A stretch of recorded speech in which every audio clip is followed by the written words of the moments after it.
So I've made it to day 5 of my 30-day Finish My Family History book project. Thank you to everybody who chimed in with your thoughts about following adoptive lines yesterday. It's actually really fun because I record the video and then I share it on TikTok, on YouTube, and on Instagram, and on my Facebook page and in my Facebook group. And between all of those places, I had a ton of responses. And a lot of you took the time to really leave long thoughts.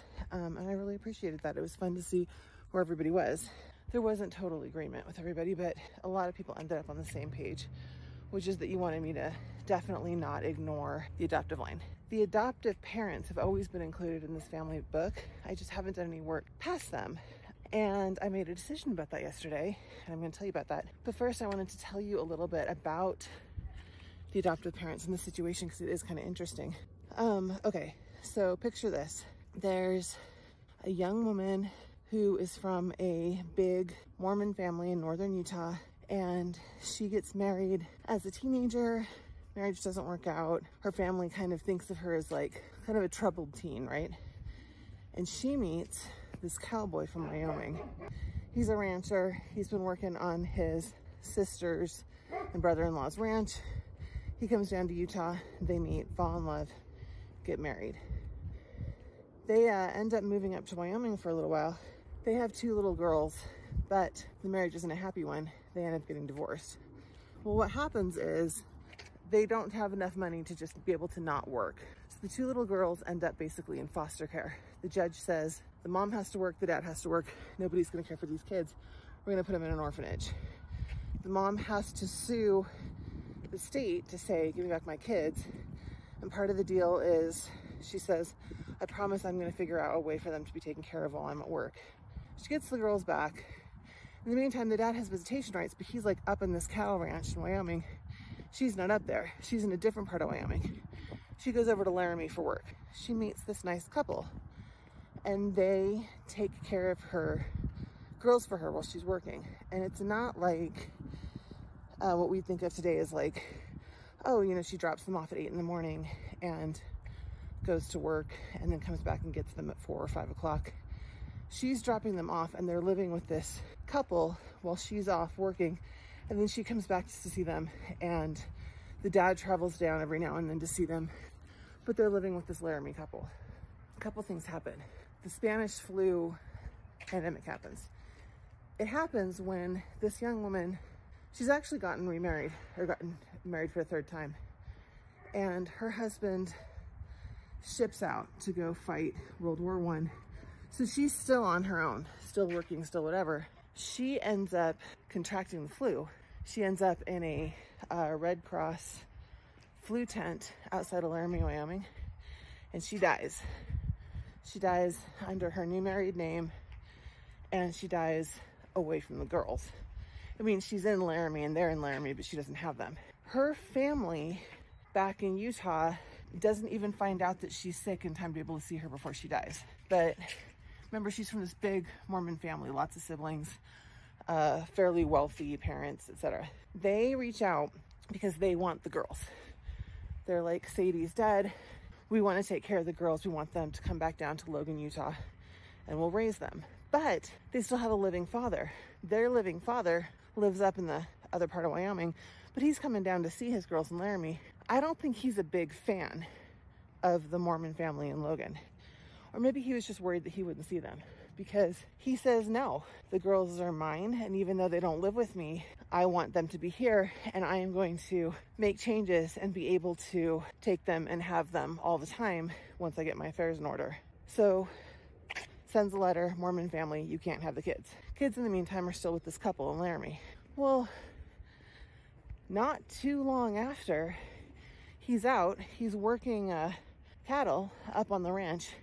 He has done things that indicate that he is trying to get enough money to uproot and move down to Laramie, but he's still working cattle. Suddenly has a fit. There's people working there with him, and they say he basically just falls down and has a fit and loses his mind. They cart him off to the hospital. Hospital can't help him. They put him in an institution basically, and 1 week later, Christmas Eve, he dies. So you've got these little girls who now don't have biological parents who are living. And the girls are little. They're like, I don't know. They're younger. They're like kindergarten age and younger, right? You might think, okay, well, the dad passes away. Now there's no objection. They should probably go and be with the mom's family who had already said that they want them. This is not what happens. The thing is, they've already been with this couple for a couple of years. Let me tell you about this couple. Their names are William and Anna, and they are a well-off couple in Laramie, Wyoming. He runs a store. He's a butcher, but he also like runs a general store. He's a businessman. He has like a position of authority, you know what I mean? He's a respected figure of the community. And his wife, Anna, is well known. I mean, Laramie, Wyoming is also like the tiniest of tiny towns, right? Big for Wyoming, but not big. They have had 4 infants die. And the infants are all buried in the cemetery. They don't have any biological children of their own. So what is the circumstance where they end up taking in these girls? I'm not sure, but they had the means. They probably had space, and they didn't have any of their own children. That's who's got the girls. So biological dad dies in an institution. I'm sure somehow the institution was able to get word back to these people, like, hey, this guy's dead. You have his children. I mean, I'm sure that there was some way of notification. But whatever happens, they don't notify the family of the ex-wife, right? So they don't know. Instead of contacting the Utah family, who they had the contact information for because they're actually, this Laramie couple, they're the ones who told the Utah family in the first place that the biological mom was sick. They don't do that. What they end up doing is they take the girls and they split them up. I don't really know why. The older girl stays with them and the younger girl lives with a different family in Laramie. Now the girls know that they're sisters. They're old enough to know each other, but they don't end up getting raised in the same household. They are in connection for their whole lives, but they're not raised together. And this couple, they take this little girl. Not only do they legally adopt her, but they change her name. So instead of being Ione Mills, which is her birth name, she becomes Dorothy Graham. She basically becomes untrackable.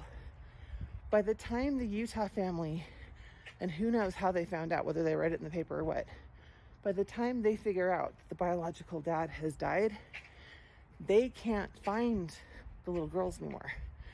I don't know why. I don't know where they lost the thread. I don't know what happened. But these girls basically get split and adopted separately by this couple in Laramie. This couple in Laramie they're wonderful parents, right? Like, the girl grows up and stays close to them her whole life.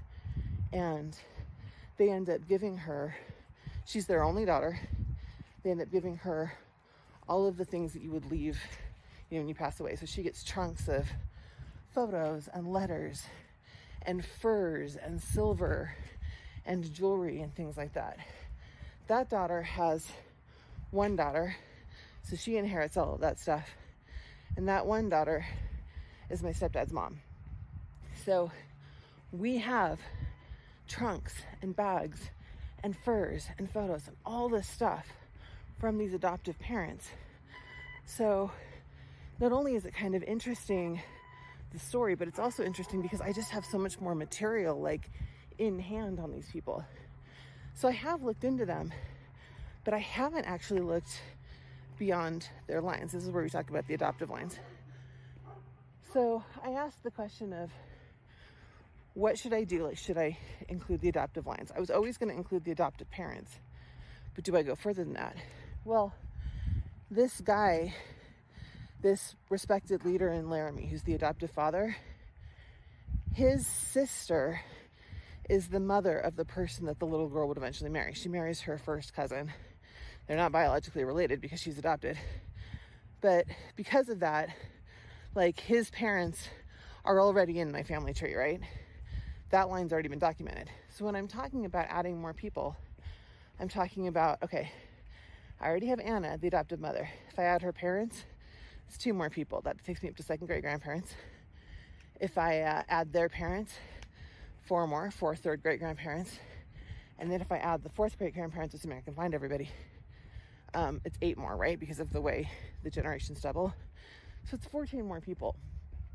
And when I opened up this question yesterday, somebody did point out that for the sake of simplicity and the fact that it's a 30-day project, maybe I don't want to add that many more people. And I kind of agree. But then lots of people talked about how they were influenced not only by their adoptive parents or people they know were influenced by their adoptive parents, but also by the grandparents. And I thought, you know, that's fair. I've never really thought about that. She may have had a relationship with her adoptive grandparents that I've never explored. So what I've decided to do is I'm going to include the adoptive parents, of course, and then I'm going to go ahead and include the parents of the adoptive mother. And this is going to be their first time in the family tree. And then maybe at some point I'll make like a separate small book and just follow that family line back a little while. But yeah, I'm not going to include all 14. So it's just going to be 2 extra people on top of what I already had.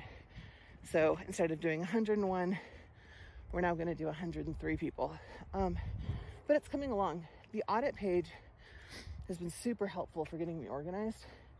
So tomorrow I'll show you guys like what that looked like when it was finished, and then how I went about using it to sort of color code what do I really want to focus on and which ancestors are going to get more attention than others. So stay tuned for that.